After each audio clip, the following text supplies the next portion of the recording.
मेरा नाम रिया है। घर में मम्मी से मिलने उनकी सहेली आई तो घर के रिवाज के अनुसार मेरी बड़ी बहन खुशी खुशी किचन में जल्दी से चाय बनाने के लिए चली गई और दूसरे चूल्हे पर पकौड़ी बनाने लगी। इतनी देर में मेरी दूसरी बहन और नाश्ता तैयार करने लगी। एक ट्रे में सारे बर्तन, नमकीन, बिस्किट वगैरह सेट कर चुकी थी और अगले 15 मिनट बाद खुशी दीदी सजी सजाई ट्रे को लेकर मम्मी के रूम की तरफ जाने लगी थी। तभी रास्ते में उनका पैर अटक गया और वो और ट्रे दोनों गिर गए। अचानक से शोर सुनकर जब मम्मी बाहर निकली तो दीदी को देखकर उनके चेहरे के भाव बदल गए। दीदी डरी सहमी सी मम्मी को देखने लगी। मम्मी के एक इशारे पर दूसरी बहन आगे आई और दीदी को उठाकर ले गई और उन्हें एक कमरे में बंद करके बाहर से कुंडी लगा दी और फिर जल्दी जल्दी से सब कुछ समेटने लगी। ये सब देखकर वो जो सहेली मम्मी से मिलने के लिए आई थी वो जाने लगी और मम्मी से बोली, पूनम कोई बात नहीं, बच्ची को कुछ मत कहना, वैसे ही मैं जाने ही वाली थी। लेकिन मम्मी के चेहरे पर कोई नरमी दिखाई नहीं दे रही थी। उनके चेहरे से साफ साफ पता चल रहा था कि वो बहुत ज़्यादा गुस्से में हैं। मम्मी बोली कि नहीं शालू, इन बच्चियों को समझना चाहिए कि इनकी नादानियाँ क्या जाहिर करती हैं कि उनकी परवरिश पूनम ने की है। नहीं, बिल्कुल नहीं, मैं उनकी हर गलती बचपन से माफ़ करती आई हूँ, मगर अब बहुत हो गया। मम्मी के शब्दों में किसी किस्म की कोई ढील नहीं थी। शालू जो कि मम्मी की दोस्त थी वो भी ठंडी सांस भरकर वहाँ से चली गई, क्योंकि सब जानते थे कि जब मम्मी कोई एक बात कह दे या किसी भी चीज़ के बारे में सोच लें तो कोई उन्हें वापस पीछे हटाने की हिम्मत नहीं रखता। उसके बाद रात को जो कुछ हुआ वो सब हम सब बहनों को दहला देने के लिए काफ़ी था। मम्मी ने जालिम की तरह दीदी को रात में बाहर निकाला और फिर डांट लगाकर वापस दोबारा उसी कमरे में बंद कर दिया। उस वक्त दीदी की उम्र 21 साल की थी और मम्मी का ऐसा जालिम व्यवहार हमने पहली बार देखा था और उनका ये व्यवहार हम सबको रोने पर मजबूर कर गया। रात को दीदी को कमरे में बंद करने के बाद हम सबको छत पर भेज दिया गया कि कोई भी लड़की नीचे नहीं आएगी। अगर किसी ने अपनी बहन को देखने या बचाने की कोशिश की तो उसके साथ भी यही होगा। हम सब बहनें पूरी रात जागते रहे थे, क्योंकि ऐसा पहली बार हुआ था।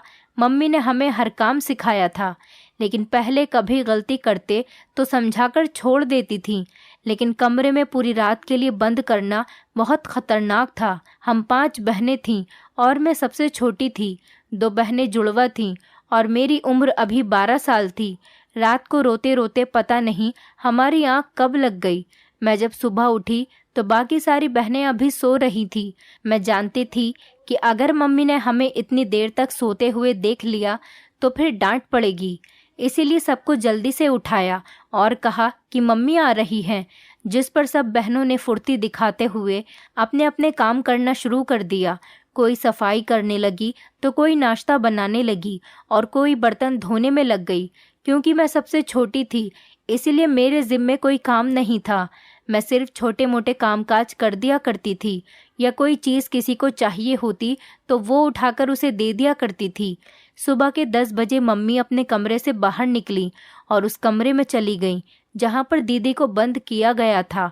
कुछ देर बाद दीदी कमरे में से लंगड़ाकर चलती हुई बाहर निकली और उनके पीछे मम्मी भी बाहर आ गई। उनके हाथों में 500 के बहुत सारे नोट थे। दीदी के कमरे से बाहर निकलते ही मम्मी ने उस कमरे को बंद करके ताला लगा दिया और दीदी को एक गोली निकालकर पानी के साथ दी, जिसे मम्मी के इशारे से उन्होंने खा ली। मम्मी ने सभी बहनों से कहा कि कोई भी शोर न करे, तुम्हारी बहन सोने जा रही है। साथ में वो दीदी को सहारा देकर अपने कमरे में ले गईं, जहाँ पर वो दीदी के सोते ही बाहर आईं और हम सब के काम गौर से देखने लगी। हम सब लोग अभी तक परेशान थे। कोई नहीं जानता था कि मम्मी ने ऐसा क्यों किया है। चलो, कमरे में बंद करने वाली बात तो समझ में आती है, लेकिन जब वो कमरे से बाहर निकली वो बुरी तरह से लंगड़ा रही थी। क्या वहाँ पर कोई था जिसने दीदी को पीटा या कोई और मैं समझ नहीं पा रही थी। दोपहर को 1 घंटे हम सब बहनों को सोना होता था, लेकिन उस दिन नींद मेरी आंखों से कोसों दूर थी। मैं चाहकर भी सो नहीं पाई। मेरे सामने दीदी का बार बार बेबस और मुरझाया हुआ चेहरा सामने आ जाता था और मैं परेशानी से करवटें बदलने लगती। अगर दीदी की गलती थी तो मम्मी ने उन्हें इतने प्यार से अपने कमरे में क्यों सुलाया? अब एक नया सवाल मेरे दिमाग में सांप बनकर फन फैलाए बैठा था, जिसका जवाब मैं कहीं से भी पा नहीं सकती थी। मेरे पापा सारा दिन बाहर बैठे जुए की बाजी पर बाजी लगाते और मम्मी कुड़ कुड़ कर अपना खून जलाती। उन्होंने पापा को 1000 दफ़ा मना किया था, ये बेटियों वाला घर है, इसके बाहर ऐसी हरकतें मत किया करो। मगर पापा कुछ समझने को तैयार ही नहीं थे। बस सारा दिन जुए में गुजारते और रात में पूरी रात नशा करते। उनकी हालत इस कदर ख़राब हो जाती कि मम्मी उन्हें पकड़कर घर में लाती, लेकिन वो उन्हें गालियाँ बकते हुए बाहर निकल जाते। मम्मी फिर से हिम्मत करके उन्हें अंदर बुलाती तो वो मम्मी को पीटते और मार मार कर अधमरा करने के बाद वहीं दहलीज पर बेहोशी की हालत में गिर जाते। इस सब तमाशे से पहले मम्मी हम सब बहनों को कमरे में भेज देती और बाहर से ताला लगा देती हैं, क्योंकि शायद वो हमें पापा के इस व्यवहार से बचाना चाहती थीं। अक्सर पापा शराब के नशे में इतना मदहोश होते कि मम्मी को बेचने की बातें करते, जो हम कमरे में होकर भी सुनते थे। लेकिन मम्मी सख्त औरत थी, कभी पापा के एक शब्द से नहीं घबराई। उनकी मर्दानगी का ऐसा मुकाबला करती कि पापा दंग रह जाते और पूछते कि पूनम, तू औरत है या मर्द? इतनी ताकत तो मुझ में भी नहीं है। लेकिन मम्मी कभी भी इस बात पर न शर्माई और ना ही लजाई, बल्कि उल्टा गुस्से से कहती, देख हर्ष, मेरे पास एक भी पैसा नहीं है जो मैं तुझ जैसे नशेड़ी के हाथ पर रखूं।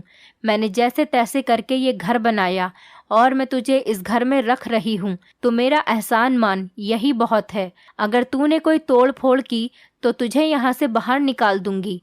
हमारा घर कोई कोठी नहीं था, बस इसमें मार्बल का काम हुआ था और एक अच्छा सा ड्राइंग रूम था। मम्मी के लिए यही कोठी से कम नहीं था, यही कोठी के बराबर था।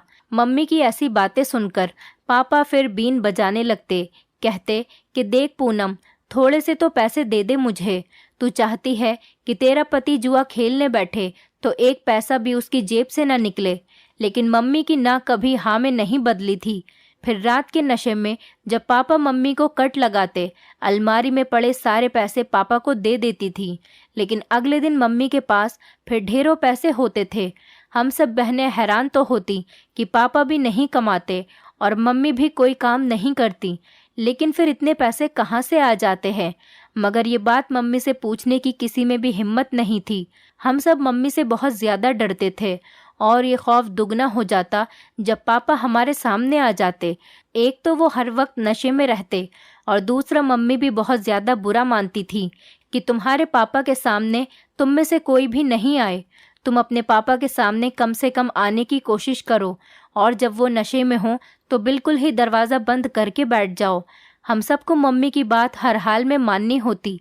मम्मी हम सबको छत पर सुलाकर जिस कमरे में दीदी को बंद किया था उस कमरे में ताला लगा देती और खुद बाहर बैठी रहती। हम सब बहनों ने 1-2 बार दीदी से पूछने की कोशिश की थी कि तुम्हारी टांग को क्या हुआ था, तुम क्यों लंगड़ा रही थी, जिस पर वो चुप करके सर झुका गई और कुछ नहीं बोली। दीदी की खामोशी पर सारी बहनों ने उनसे पूछना ही बंद कर दिया। लेकिन मेरे अंदर बहुत सी बातें चल रही थी। मैंने तकरीबन दीदी से 3 दिन सर खपाया, लेकिन वो टस से मस नहीं हुई और मुझे कुछ भी नहीं बताया। आखिर एक दिन जब मैंने उन्हें बहुत ज़्यादा तंग किया तो उन्होंने मेरे मुंह पर एक थप्पड़ मार दिया और फिर चिल्लाकर बोली, तुम अभी छोटी हो, अच्छे से काम किया करो, किसी काम में कोई गलती मत करना, वरना मेरी जैसी सज़ा तुम्हें भी मिलेगी। और अब भगवान की कसम है तुम्हें, मुझसे मत पूछना कि क्या हुआ था मेरे साथ। मैं अपना सवाल भूल गई और मैं बहुत ज़्यादा गुस्सा हो गई दीदी से और गुस्से में ही कमरे से बाहर आ गई। मुझे इतना ज़्यादा गुस्सा आ रहा था और उसके साथ रोना भी आ रहा था। बार बार दिल में यही बात आती कि क्या था, बस मैंने तो यही पूछा था कि तुम लंगड़ाकर क्यों चल रही थी, ऐसी क्या सज़ा दी मम्मी ने। मगर दीदी ने कितनी ज़ोर से थप्पड़ मारा। अब कभी मैं उनसे बात नहीं करूँगी। इसी तरह रोते रोते मैं सो गई। मुझे लगा था कि मेरे बात ना करने से मेरी बहन को फ़र्क पड़ेगा, मगर उसे तो किसी चीज़ से भी फ़र्क नहीं पड़ता था सिवाय मम्मी के। मम्मी के एक इशारे पर वो खड़ी हो जाती, मम्मी के एक इशारे पर वो बैठ जाती। अब मम्मी रोज़ ही उसके कामों में कमियां निकालती। अगर कहीं मिट्टी का एक ज़र्रा भी दिखाई पड़ जाता तो मम्मी दीदी को उस कमरे में भेज देती और अगले दिन बेचारी लंगड़ाते हुए चलकर बाहर निकलती। मुझे ये देखकर दीदी के लिए तरस भी आता था और मम्मी के लिए नफरत बढ़ जाती थी।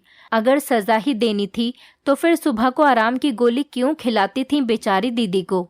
मेरा गुस्सा भी 6-7 दिन में ख़त्म हो चुका था, क्योंकि मुझसे बहन की तकलीफ देखी नहीं जाती थी। एक दिन जब मेरी दूसरी बहन तनु से सब्जी जल गई तो मम्मी बहुत ज़्यादा गुस्सा हुई और रात के समय मेरी उस बहन को भी उस कमरे में बंद करके ताला लगा दिया।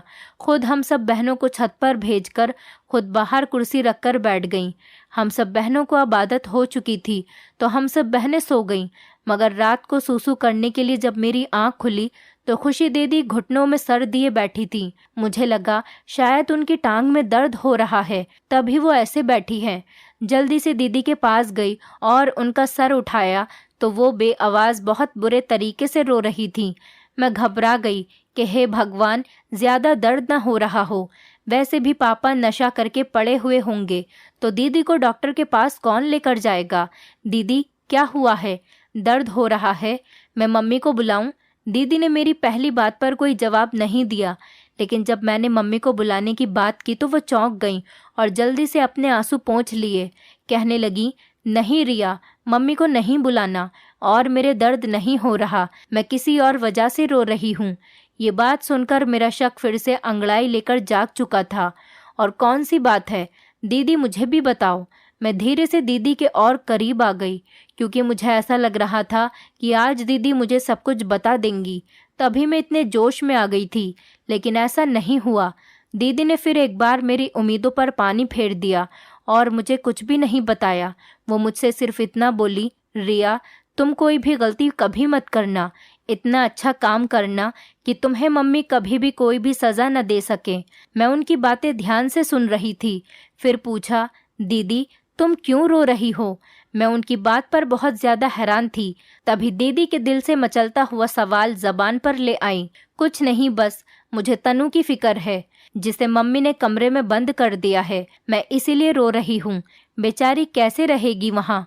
मुझे दीदी की बात से बस थोड़ी सी सहमति थी।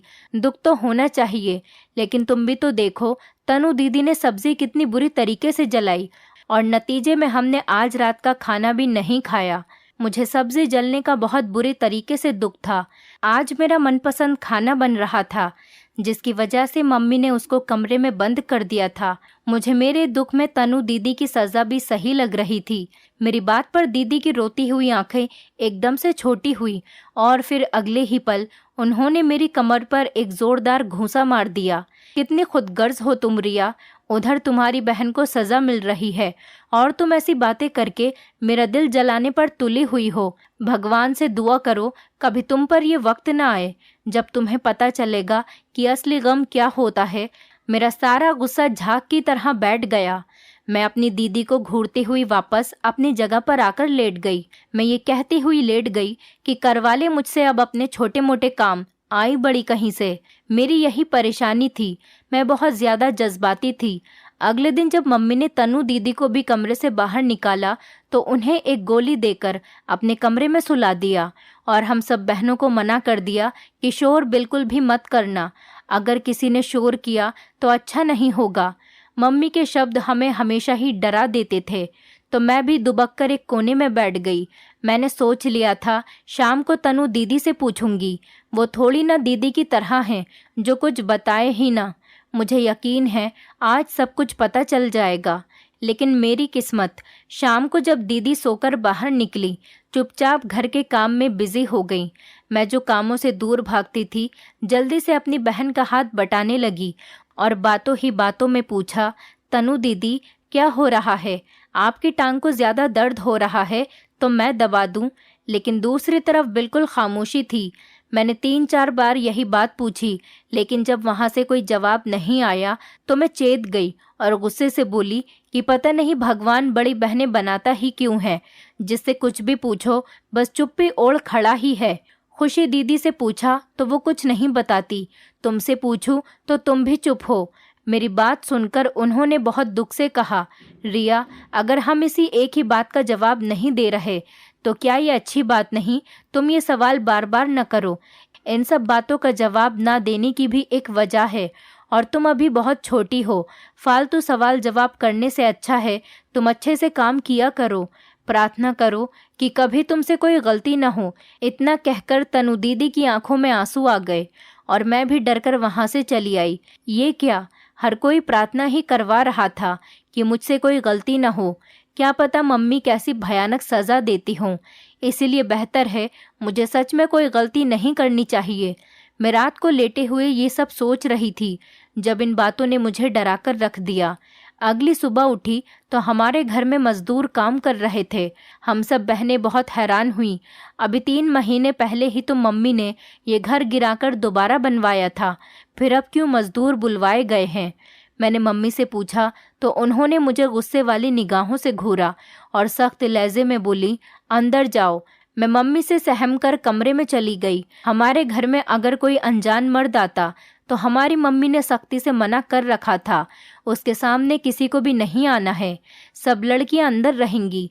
लेकिन मैं खुद को सबसे छोटी समझती थी, इस बात का फायदा भी उठा लेती थी बाकियों के मुकाबले। मम्मी मुझसे ज़रा नरमी से बात करती थी, लेकिन इतनी भी नहीं कि मैं सर पर ही चढ़ जाऊं। हम पूरा दिन कमरे में रहते और खाना भी कमरे में ही खाया करते। मम्मी ने खाना होटल से मंगवाया और हमें कमरे में ही दे दिया।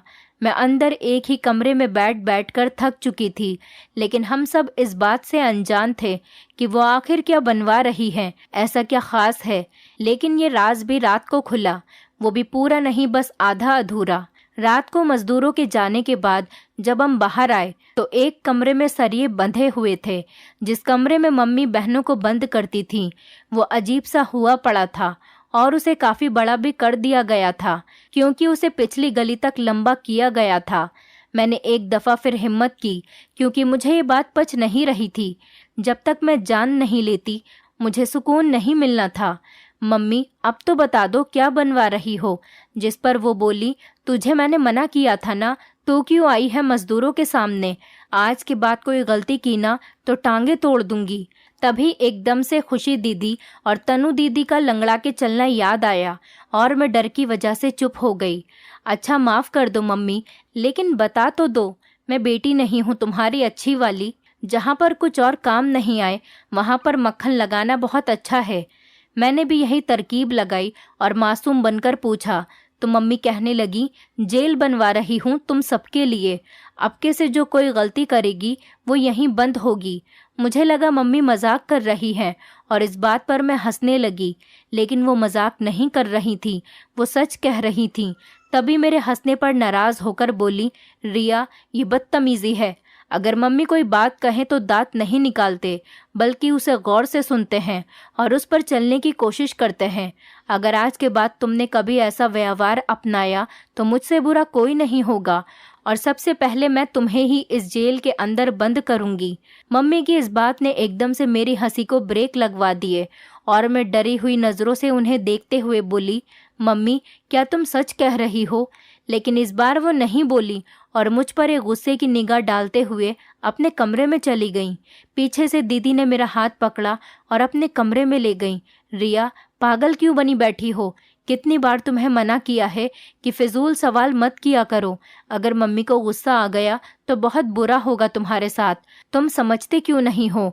तुम इन सवालों का पीछा क्यों नहीं छोड़ती हो? 1000 बार मैं तुम्हें मना कर चुकी हूँ, लेकिन तुम हो कि अपनी बात पर अड़ी हुई हो। रुक जाओ, मत करो पीछा इन बातों का। एक दिन खुद पता चल जाएगा, फिर तुम रोती फिरोगी। दीदी बहुत ज्यादा रो रही थी और मुझे खुद पर गुस्सा आया।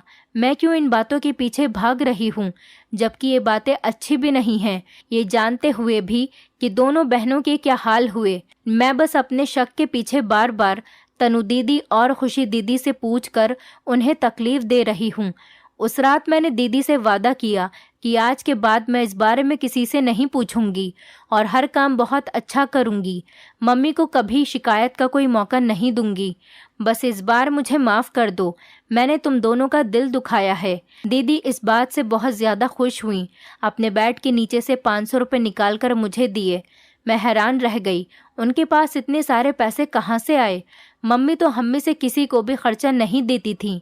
मैंने दीदी से पूछा तो वो मुस्कुरा दी और बोली, तुमने देखा है ना कि जब मैं कमरे से बाहर आती हूँ तो मम्मी 500 के कितने नोट उठाती हैं। मैंने इस बात पर जल्दी से सर हाँ में हिला दिया। दीदी कहने लगी, मैंने भी उन्हीं पैसों में से कुछ उठा लिए थे।